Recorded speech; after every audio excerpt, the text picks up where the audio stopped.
you've been out to see Christopher Nolan's new film Dunkirk, then if you're anything like me, you'll think it's an absolutely staggering film. A really brilliant war film. One of the best war films I feel I've ever seen. There's one kind of technique that Nolan uses that he's used throughout his career, and this is this non-linear editing in which he plays with time. So rather than just showing us events from start to finish as they unfold, he'll jump back. So he might show us the same event more than once, but from a different perspective. So at first that can be quite confusing, because when it first happens, you're like, oh, hang on, I didn't realise we were going non-linear here, but we do. But once you get into that, you have to ask, well, what does that actually achieve? When you look at this film, we don't actually get a right lot of information about the characters. We don't get any big kind of personal histories about them.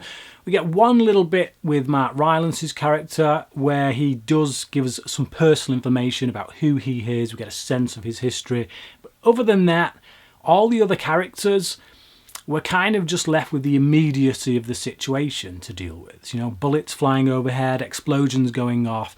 Nothing really to tell us about who these people are. You look at a film like Saving Private Ryan, there are many moments in that film where you get downtime, where they speak to each other and they talk about their lives before war.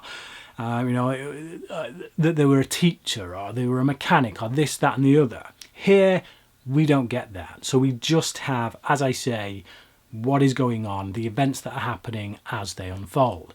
So, how do you get us to warm to these characters? How do you get us to root for them? How do you get us to identify with them? You need to put us in their situation. We need to see things from their perspective. And that's exactly what Nolan does by editing the film in the way that he does. So we may see an event multiple times, but each time we see it, we are living through it via the eyes of a different character. We become that character. We are put into their shoes. That creates tension, you know, because we're almost living through it.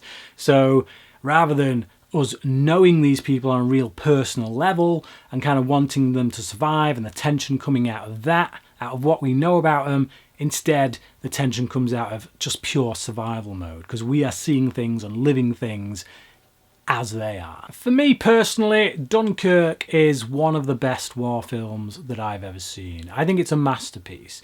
Is it Nolan's masterpiece? Possibly not, but then his CV is full of them. But by any other director's standards, yeah, this is a masterpiece. My question to you is, what do you think about Nolan's decision to use non-linear editing? Does it detract from the film, or like me, did you find that it pulled you into the characters, made you identify with them and live as they do in their situation? Comment below, let me know, and until next time, crack in.